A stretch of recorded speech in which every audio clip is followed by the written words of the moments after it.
Tyler Hero and the Miami Heat have been doing work this offseason. You see, I won't beat a dead horse. We know how the season went. We ended up losing our best player, we got swept by the Cavs, and we also ended up losing out on Cooper Flag. If that doesn't scream tear it down, then I just don't know what does. But we know what direction the Miami Heat are going in. We're trying to get Kevin Durant, a two-time NBA champion and Finals MVP who has 4 NBA scoring titles. So if the Heat acquire him, we already know what his role will be, and that's to get buckets. But we also have to prepare ourselves because we've been trying to get KD to Miami for quite some time. Him, Donovan Mitchell, and other big fish. But we have to remind ourselves that history repeats itself. There's a chance that we don't get KD, and if we don't, we have to make sure that we piggyback on this trade. According to Shams, there's 3 teams in the final running to acquire the former league MVP: the Miami Heat, the Houston Rockets, and the Minnesota Timberwolves. It's also important to note that any moment there could be a team that tries to sweep into this trade, so we need to make haste. We need to make preparation. So before I get started, I want to ask you guys a couple questions. 1, do you think the Miami Heat should try to get Kevin Durant? Or should we add more depth and build around Tyler Hero and Bam Adebayo? Now, before I get into this trade, make sure you guys like, comment, and subscribe to the channel, and also follow me on my Instagram channels. Moving on, this deal involves the Miami Heat, Phoenix Suns, Minnesota Timberwolves, and the Portland Trailblazers. The Heat, they get DeAndre Ayton and Jerami Grant. The Phoenix Suns, they get Rudy Gobert, Dante DiVincenzo, and Jaime Jaquez Jr. The Timberwolves get Kevin Durant and Duop Reath, and the Portland Trailblazers get Andrew Wiggins, Terry Rozier, Duncan Robinson, and Mike Conley. Honestly, I want to get started with the Minnesota Timberwolves, for one because a lot of fans state that they want Rudy Gobert to remain on the roster. His talent and what he does on the court is just too vital to this team's success, and I really do believe that. Rudy Gobert, for one thing I know for sure, knows how to make the NBA playoffs. But is he better than Kevin Durant?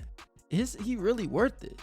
I mean, KD just last season averaged 26.6 points, 6 rebounds, 4.2 assists, and shot 52% from the field and 43% from 3. You pair that with Julius Randle, Anthony Edwards, possibly Naz Reid, and you'll be able to fill the seats in Minnesota, especially because it gives the opportunity to see what Rob Dillingham actually has in the tank. He's been a guy that only averaged 4.5 points this year, but he only played in 10 minutes per game last season, and I want to see what his ceiling is. Now, moving on, let's talk about the Portland Trailblazers. They get Andrew Wiggins, Terry Rozier, Duncan Robinson, and Mike Conley. As far as Mike, he has 2 objectives. 1, to get the Blazers into the playoffs, and 2, make sure you help mentor the young guards. You have Scoot Henderson, Anthony Simons, and Shaedon Sharpe. Just help them in the way that you helped Anthony Edwards, and they will be destined for greatness. Then you have Duncan Robinson and Terry Rozier. Duncan will be there to shoot. Terry Rozier, he's more of a salary cap dunk. Andrew Wiggins, he's there to replace Jerami Grant, whose production has declined over the last season. That also impacted his trade value and potentially his future with the Blazers. He was once a 3-and-D player, but his scoring and overall efficiency has dropped. And as far as DeAndre Ayton, the reason why he'll be a part of this deal is because of Donovan Clingan. He needs more minutes. He played 67 games last year, and the Blazers desperately need to see what he can do. In 20 minutes per game last year, he was able to average 6.5 points, 7.9 rebounds, 1.1 assists, and 1.6 blocks per game. He's a vital part of the Blazers' future, so he might as well get his reps in as they try to make a playoff push. Now let's get to the Phoenix Suns. They get Dante DiVincenzo, Rudy Gobert, and Jaime Jaquez Jr. Guys that actually fit together. Yes, you do lose Kevin Durant, but Rudy Gobert, like I said earlier in the video, he knows how to make the playoffs. He's that center that can be paired with Devin Booker and Bradley Beal in the pick and roll.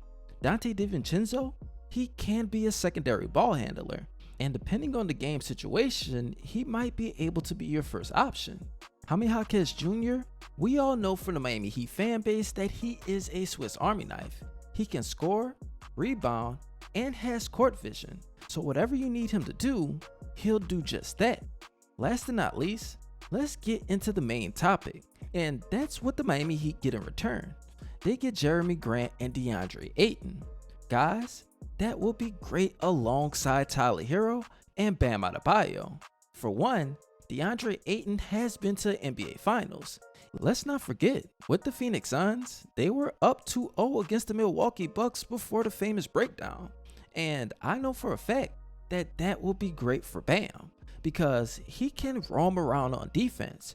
DeAndre Ayton, he will be that fierce rim protector. Jerami Grant, he will also be able to handle his own on defense, and that's what the Heat need.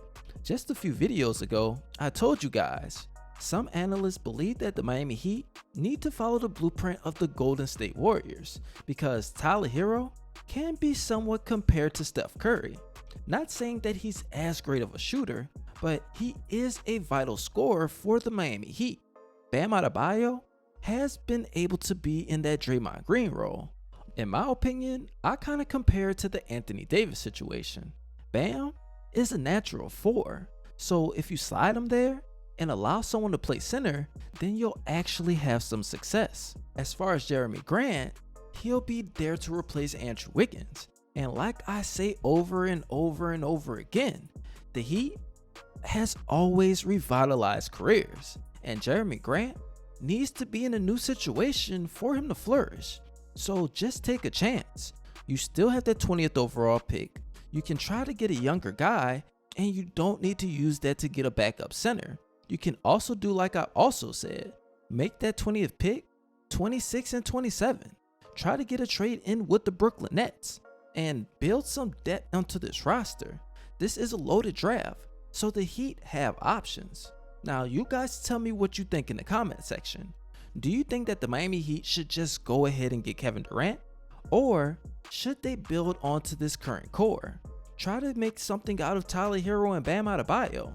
One thing I will say before I end the video is that if Kevin Durant ends up coming to Miami, then more than likely, he will finish his career here. He's 36 years old, but is he worth a contract that's $100 million?